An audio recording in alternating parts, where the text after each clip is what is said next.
Okay, okay, that's a literal speaking tenderly. What else does it mean? I blink a lot. I whisper softly into her ear.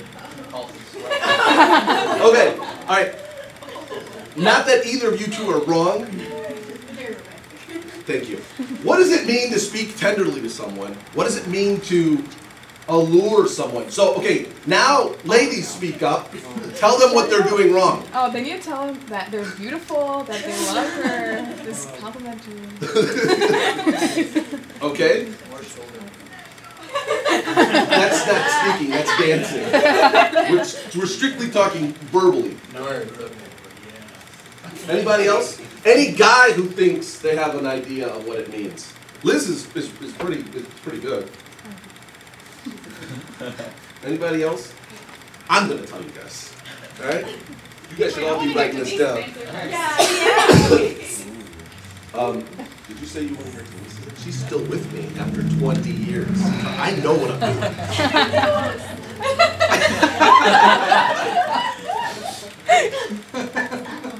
This idea of speaking tenderly it's in the same sense as when you find that person, that girl, and you look at her and you're like, wow, this might be it.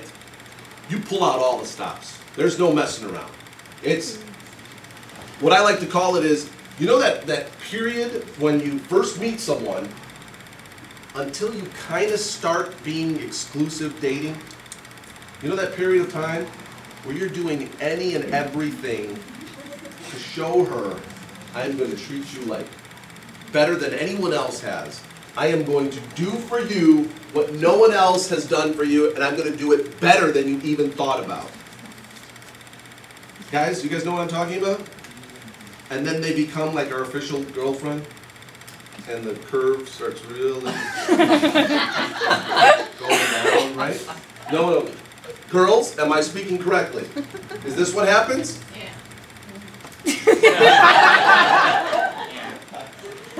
That was interesting. The one who doesn't know what I'm talking about says, yeah.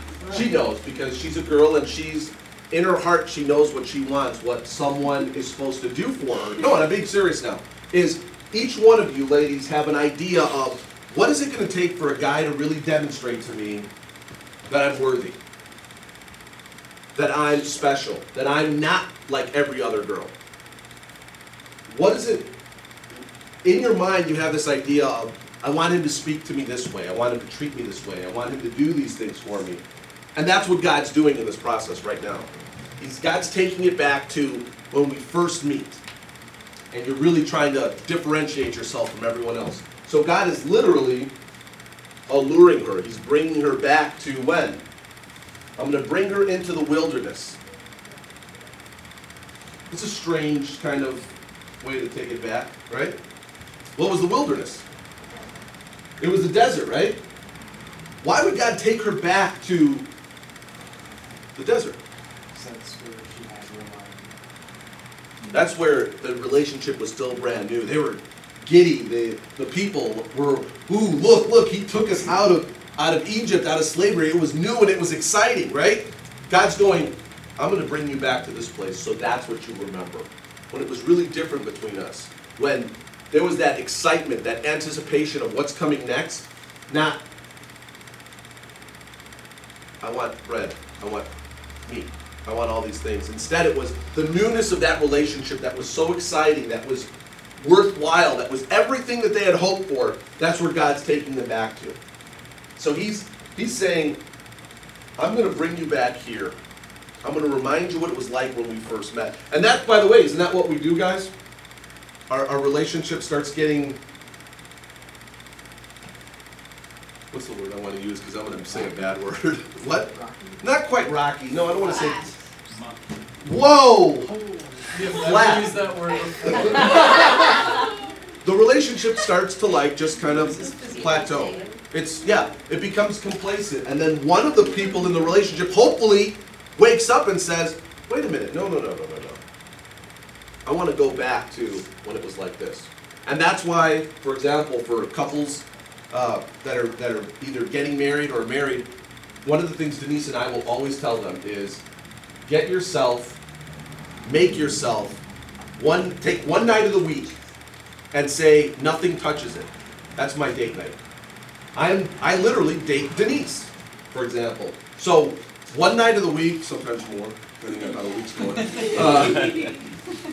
One night of the week, I say nothing is going to happen. This day belongs to Denise. Whatever she wants to do, I'm going to take her out. I'm going to woo her. I'm going to speak tenderly to her because I want her to know how much she matters to me, and I don't want to fall into that state of complacency where you're just like, what do we? Yeah, okay, just stay home or whatever.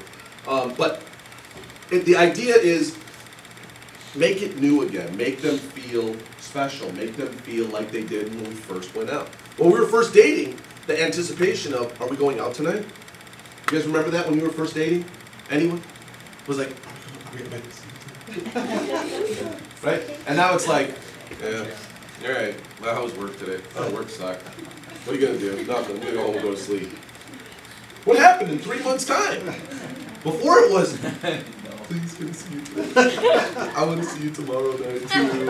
I'm going to call you and I'm going to talk to you until 2 o'clock in the morning on the phone. And I was like, oh, yeah, I'm real busy right now. But that's us. What God is saying is, no, that's not how I'm going to do it. What I'm doing is I'm going to get you, I'm going to take you back to that place. And this is, I think, what's really cool about this passage. Is he's literally like, I'm going to forget that you're a whore.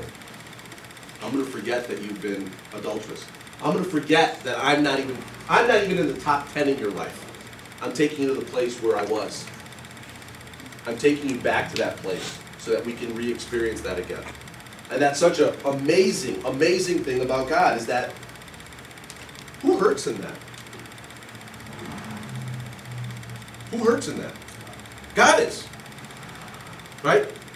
Gomer, Israel, us, we get the benefit. Right? Because God's telling us, he's like, oh, don't worry about it. You know, what you've done to me, all those horrible, how much you cheated on me, how much you've literally been a prostitute, how much you've sold yourself out, I'm taking you back to when you didn't do that. God's the only one suffering in this. And here Israel is getting all the benefit. Gomer gets all the benefit.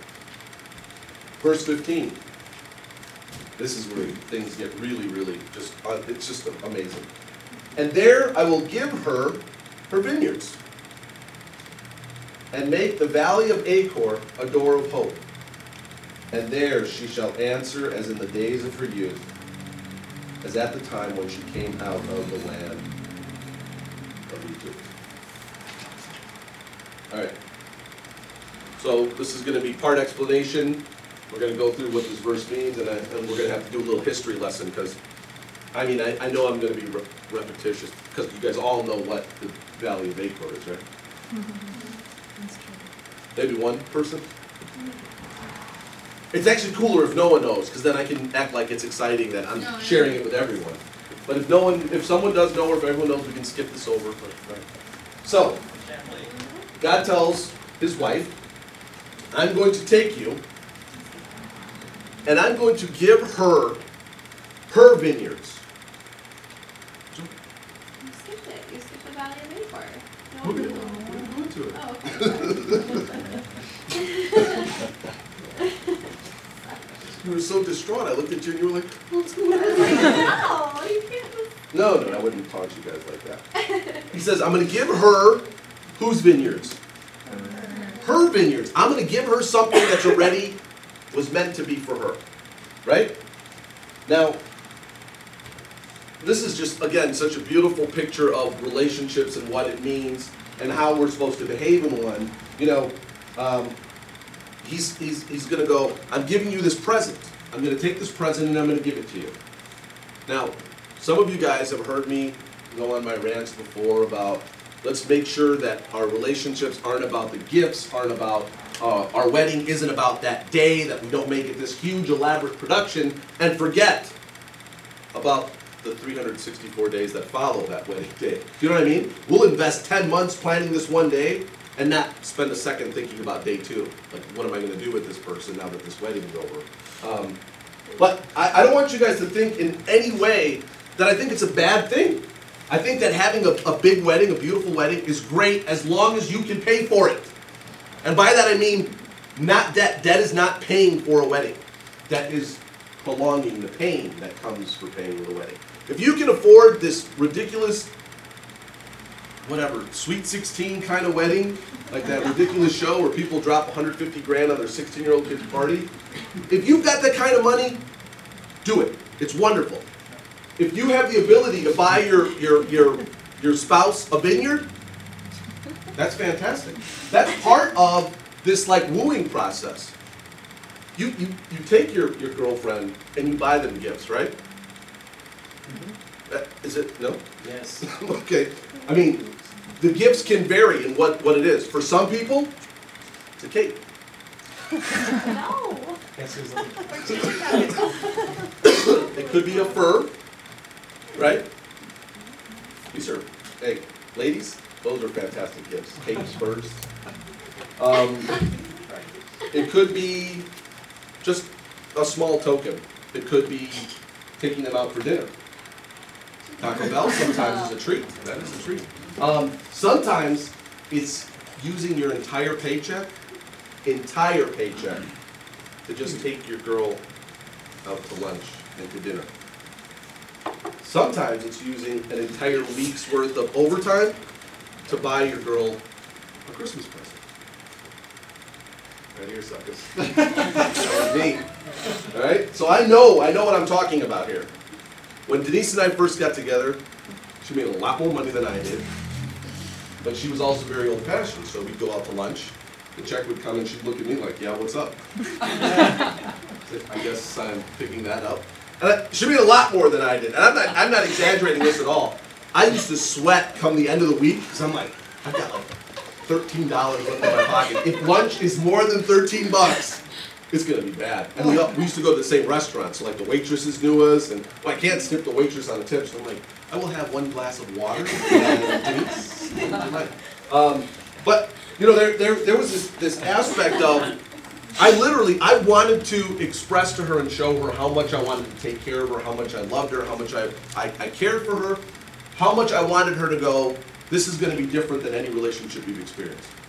So I did whatever I had to do to make that happen. And for me, that meant sometimes not driving because I didn't have money for gas, or whatever the case was. But Denise got fed. That was all that mattered to me at that time, was that I was able to take her out and then I was able to pay for it. And God is literally doing that. He's going, you know what I'm going to do is, not only am I going to take you back, but now I'm going to lavish you with gifts, a vineyard. And where's this vineyard going to be? In the valley of Achor. Now, he says he's going to give her this vineyard in the valley of Achor, and not only that, but he's going to make the valley of Achor a door of hope. Here's where it's important to have some understanding of Hebrew history and what happened. The people that are listening to the story would never associate Valley of Achor and the Door of Hope together, nor would they want a vineyard in the Valley of Achor. The Valley of Achor is literally synonymous with failure in Hebrew history. You guys remember Joshua? Joshua was essentially the kind of appointed leader after who? After Moses. Joshua was this great man of integrity. He was this unbelievable warrior as well. He would always pray to God before a battle. And God would literally say, just take 300 guys. Take 10,000. Take whatever. And Joshua would be like, well, let's do the math real quick. So I'm going to take 300. They've got 150,000. But he never questioned it. God told him to do it. He just went and did it. Unbelievable. Joshua is just a great example of what it means to be a leader, what it means to be a follower of God, what it means to be obedient. So, you guys remember the story about Jericho? Famous walled city. This city was impenetrable. You could not get past it. It had the greatest defense. So God says, go over there, take your men, and you're going to attack the city. And everyone's like, how are we going to do this? This city's not going to, this wall is not going to come down. Everyone familiar with the story? Yeah. And what ends up happening?